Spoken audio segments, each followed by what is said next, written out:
What's up, guys? Welcome to bittenOFFfleshh Reptiles. So, today I wanted to go over some question and answers for you guys on ball pythons. I am asked quite often, how much does my female need to weigh before I can start pairing her up for breeding? I like to wait till the 1,500 gram mark. You can go a little bit lower, but that's where I sit at. That's what I've looked up in the hobby so far, and that's what I'm sitting with. That's what I've been waiting for a handful of females to hit, is that 1,500 mark. I have a good handful that already passed that mark that have been paired, and then it was pretty exciting because the past 2 days till this morning, the Puma and the Fire have been paired up, and they've been locked for 2 straight days. It's a really long time, but really exciting because the Fire, she's right there at that 1,500 gram weight now. So really exciting. And then males, you want to have them at least 500 grams. And this beautiful guy, he's a pastel spark. He was produced back on September 1st, and I am waiting for him to hit that 500 gram mark so I can pair this guy up. Really excited about that when the time comes. But all right, so your females, you want at least 1,500 grams, in my opinion. And then this is just the way I do things here. If you do things differently, I'm always open to suggestions, but this is the way I rock things here at bittenOFFfleshh Reptiles. But females, 1,500 grams, and your males, at least 500 grams. When I first got into the hobby, it was pretty cool and weird to find out, males can be 1,000 grams, 500 grams just to breed. And you're like, wow, you could throw it in there with a 2,000 gram females. It's pretty funny and it's pretty cool though.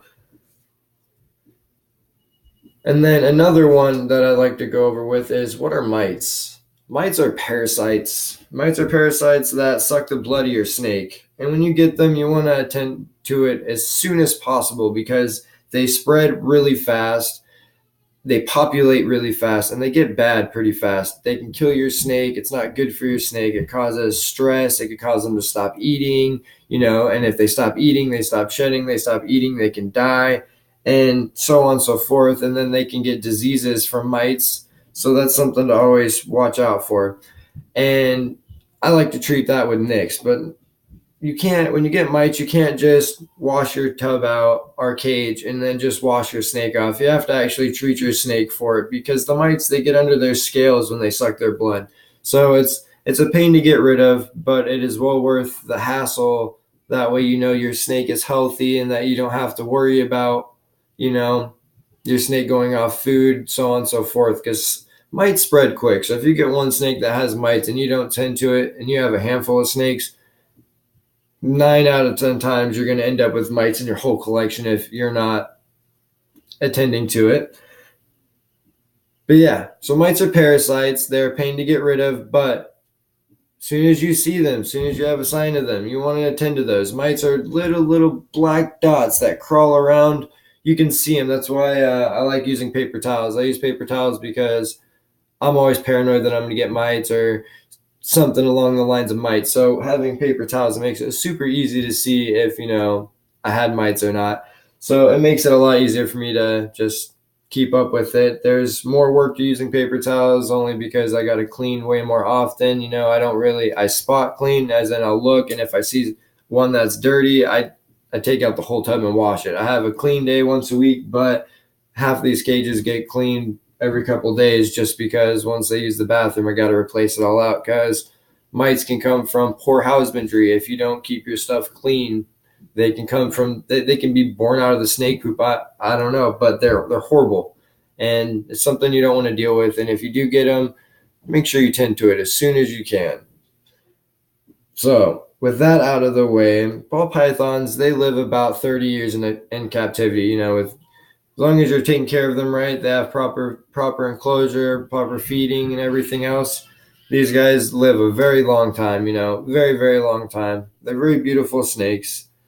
And then I wanted to go over recessive genes. Now, I'm not too far out there when it comes to recessive genes. I'm working with Ghost, Clown, and VPI Xanthic. Besides those three, I'm not, I know like pieds are recessive and stuff like that. But I don't know too much about recessive genes. But I do know what I am asked often is, hey, how would I make a pied ball, like, for example, a pied ball python? Hey, man, I picked up a female pied and she's so beautiful. I want to start making some of these. And, what could I put her with? And it's like, with it being a recessive gene, we'll say pied as an example because it is a recessive gene. You're going to need to take two pieds, or at least a pied and a het pied, to produce pieds. You can't just take that one pied and put it with a normal and expect to get pies out of it. It doesn't. That's what the recessive gene is. You need two to make one, and that's what this beautiful girl down here is. She is a ghost, and like I said in the past, when I first got into this, I wasn't too smart when it came to recessives. I didn't do enough research when it came to recessives, so I had a pastel clown, a ghost, and a het VPI xanthic. And they all got paired up with different stuff. So I'm gonna have hets, but I won't have any clowns or any ghosts here this batch because I didn't do the pairing right. But you always learn from your mistakes, and there's always more to learn. Hope you guys enjoyed this. I hope I answered somebody's question, and if I didn't, feel free to drop some comments or hit me up through email.